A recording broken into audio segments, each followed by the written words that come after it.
Hello বন্ধুরা, আরকে কিচেনে সবাইকে স্বাগত। আজকে আমি বাটা মশলা দিয়ে কাঁকড়া রেসিপি বানাবো। চলুন দেখাই কিভাবে বানাচ্ছি। এখানে আমি কাঁকড়া নিয়েছি 3 পিস। এটা ভালো করে ধুয়ে এটা কেটে নিয়েছি। তারপরে কড়াতে সরষের তেল দিয়ে 3টে আলুকে আমি ভেজে নিচ্ছি। এইভাবে চৌকো চৌকো করে কেটেছি। ভাজা হয়ে গেল, আমি এবার তুলে নিচ্ছি। তারপর আবার সরষের তেল দিয়ে একটু তেলটা গরম হয়ে গেলে কাঁকড়াগুলো ভেজে নেব।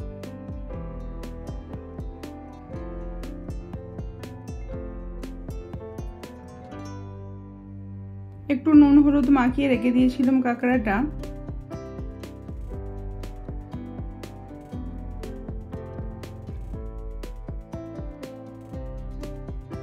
ভাজা হয়ে যাওয়ার পরেতে আমি এবার তুলে নিচ্ছি।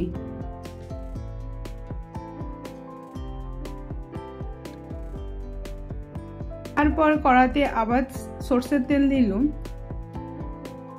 পরিমাণ মতন সরষের তেল দিয়ে একটা তেজপাতা আর 2টো ডালচিনি দিয়ে 3টে পেঁয়াজ কুচোনোকে দিয়ে ভেজে নেব।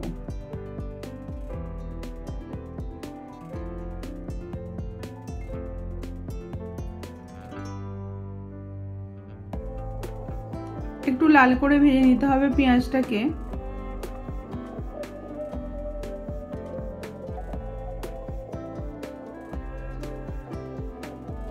এবার রসুন আদার কাঁচা লঙ্কাটাকে বেটে নিয়েছি। এবার পেস্টটাকে দিয়ে দিলাম। এটাকে দিয়ে আমি 3-4 মিনিট ভালো করে কষে নেব।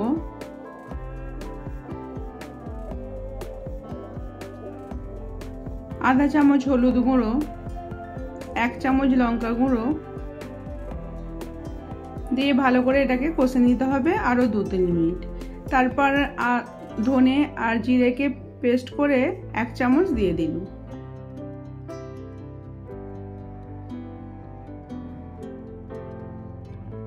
একটু কষা হয়ে যাওয়ার পর 2টো টমেটোকে পেস্ট করে নিয়ে ওটা দিয়ে ভালো করে কষে নিতে হবে।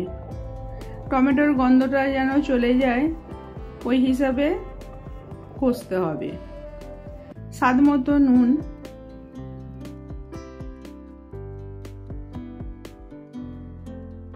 ভালো করে কষা হয়ে যাওয়ার পরেতে কাঁকড়াগুলো দিয়ে দিলাম। দিয়ে ভালো করে একটু কষে নেব।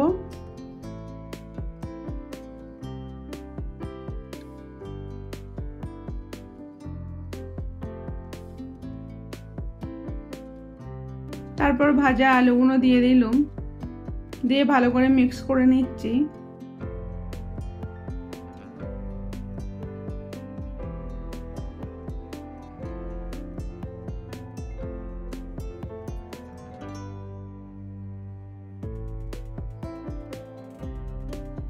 ভালো করে এটাকে কষে নিতে হবে।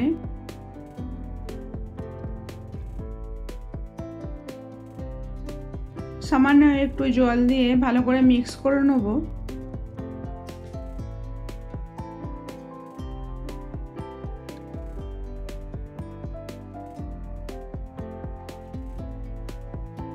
ভালো করে কষা হয়ে গেছে।